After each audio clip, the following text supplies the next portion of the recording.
Now, as I talk to pastors, ministry is not about becoming a crisis manager.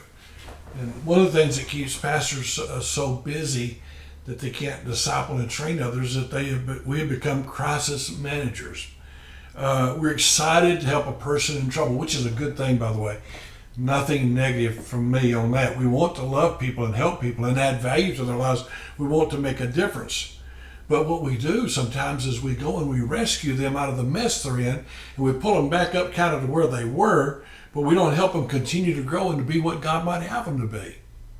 Maybe they hit that crisis point so that God could speak to them, they might get saved, or they might get right with God, or He might even be going to call them into the ministry. But your job is much more than just rescuing them from sinking, to rescue their perishing. We're doing more than that. We're not just rescuing the perishing, we're preparing the perishing to be, after they get saved, to go on and do ministry. People that get their lives back together but do not know what to do will soon be bored at church and go back to the world. See, they'll come to church because we rescued them and we helped them get their life back on track. Their marriage is back to being better. They're getting over the loss of a child or some false accusations about them or some financial trouble or whatever it was. And we were there and we helped them, and that is great. But when they get to church, see, Christianity was meant to be a participant sport, not a spectator sport. In other words, people ought to come to church and they ought to be like, I'm here to serve God. I want to go out with the pastor and win souls. I want to go out with the deacons and win souls. I want to visit the hospitals. I don't know what they'll do, but they want to be involved. They're not that interested in coming and watching our small church do ministry. I've never been the greatest preacher. I've never commanded crowds of 50,000 people to hear me at all, ever. I think the largest I've ever preached is 4,000 or 5,000 people. That's the most. So I'm not a big shot preacher. They want to play the game. I don't know if you remember this, but when I was a kid, we'd have, they'd do pickup sports. And so after school, you go outside and they're going to play basketball or baseball or football. And the two sharpest, smartest, good guys, never me, they'd get to pick a team. And then, I'd either be last or next to last. I'd pray the whole time, God, don't let me be last. At least let me be next to last. But sometimes they just say, well, we don't need you. You can wait till somebody gets tired. We'll let you in. Man.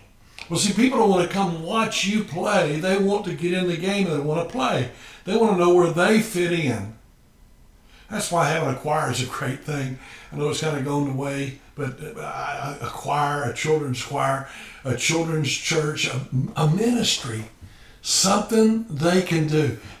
Going out, visiting, feeding the poor, whatever it is, give them a place to use that stuff God put in them. They want to get involved. It seems we've become good at giving temporary help to the hurting, but not growing servants of the Lord Jesus Christ. But we're here to rescue you. We'll pull you out of this water where you were sinking. Your boat crashed and you were sinking, and we rescued you. We gave you CPR. We got you back to life. We'll get you to shore, and then you go your merry way. No, that's not who we are. That's not what we want to do. We want to train them in the ways of the Lord so that they understand, so that they can share their faith, so that they can be excited about being Sunday school.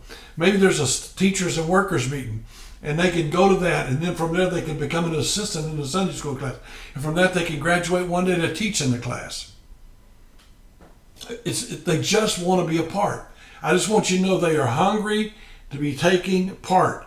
They want more than just to be rescued. They don't want to be a project.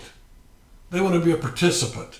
They don't want to be someone that we helped. And everybody in the church is like, yeah, we helped that guy over there. They want to be in there. They want to say, yeah, they helped me, but I got to help somebody else.